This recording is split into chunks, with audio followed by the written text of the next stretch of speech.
there was a need for new offices. I mean, that there was obviously post-war. There were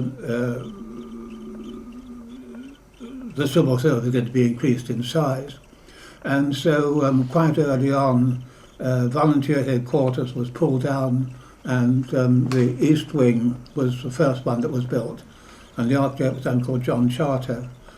And when that was finished, then the old original Victorian building was pulled down, and the central block was put up. And I think that to show how high it was, I think there was a 3-story building, the original one, and I don't think the new building went any higher. What was it, 7 stories? So, but the only restriction was the height restriction. Only the height restriction. Okay. Apart was that it was, and this is where we were very lucky in the architectural office that we would get a schedule of accommodation, which would be approved by the Secretariat. And then they came to the architectural office, get on with the design. We didn't have to go to any committees. We just got on with the job and kept to the schedule of accommodation. And there was no interference from any other people within the government. I can remember actually when the job was coming to an end. I remember John Aitken in tears. I don't know. I can't remember what the reason was, but some late changes he had to make or something. That he was. I know he had worked very, very hard on it, and he something went wrong, and I remember he was actually in tears, probably of frustration more than anything else. Well, I think the special thing was to, but the idea was to have this lift going up to the 7th floor, which was then you could get through to the Secretariat building. But the public fairly quickly found that they took that and they wanted to get to the Peak Tram, and so they would, instead of walking up Battery Path to get to the Peak Tram, they would take the lift to the central government offices, the East Wing, to walk through. And so I think after that there was under the barrier put up so that the public couldn't use it.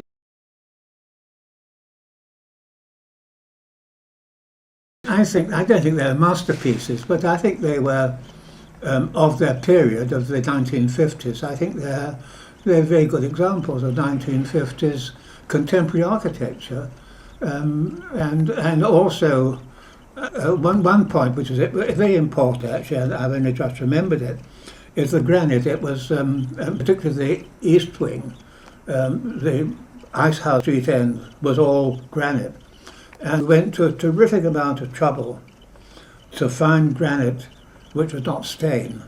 And there was a professor at Hong Kong University, a man called Davis, and we employed him and several quarries.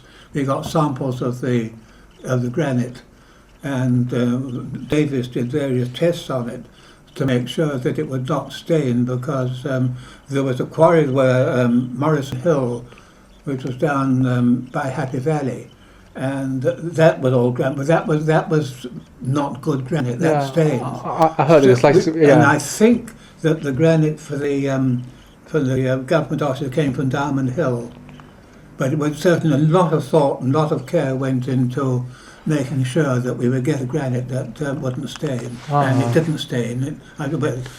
Well, it hasn't stained yet. Not any iron stains on it. So that was, I think, quite an important point, and also in connection with this conservation, that the trouble that was taken to get a non-staining granite.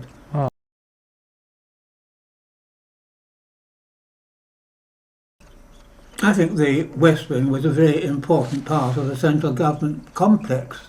There were the three buildings there that were linked up, and that and especially the lift access to the 7th floor, and making it easier for the public to get to the Secretariat building and so on. I think the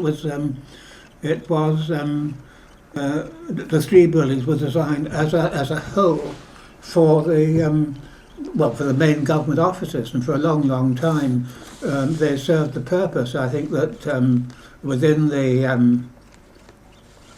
central block, we had the PWD and we had the legal department. West Wing, I think, were Inland Revenue, I can't remember now all of it, but Government Information Services. But I think it housed really virtually all the government offices that were in existence up to the end of the 1950s, and then Hong Kong grew more and more because they needed more offices, and of course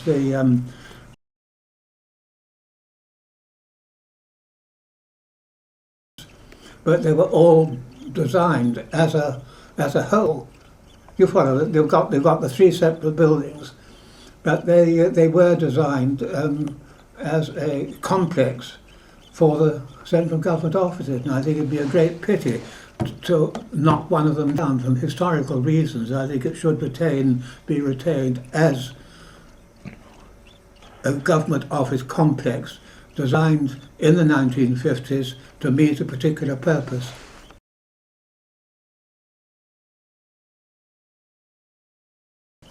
I think it'll be a very artificial park. I don't think it'll be it's really. And do they need another small park? They've got Hong Kong is, I think, very well off for parks. They've got the military release land. I can't remember what it's called now, but where they have the aviary and the coming down from the Hong Kong Park, yeah. Hong Kong Park. They've got the old cricket ground, which is where they've got a Chater Garden. Chater Garden, you mean? Yeah, I can't. Chater Garden. I can't remember what it's called now, but by the Supreme Court, well, not the old Supreme Court, by the Legislative Council building, that level area which was the cricket ground, and do they really need another small artificial? But they've got big Victoria Park, 2 miles down the road, haven't they? And so, I think it's. I wouldn't have thought it was necessary. They've got botanical gardens a bit farther up the hill. I don't think they really need another park in that area, and that it's quite unnecessary and will be detrimental to the appearance of Hong Kong and the. I think it's quite illogical to trade off a piddling little park, if you'll excuse my language, with an ugly 30-storey building, have no park and have a decent building that fits in with the environment. So I think the way you're, I just have my full support what you're trying to do to retain the West Wing. Not that it was, I don't think it was marvellous architecture, but I think it was a good, solid design, and that and it's all part of the the historical complex built in the 1950s, and it should all be retained as one.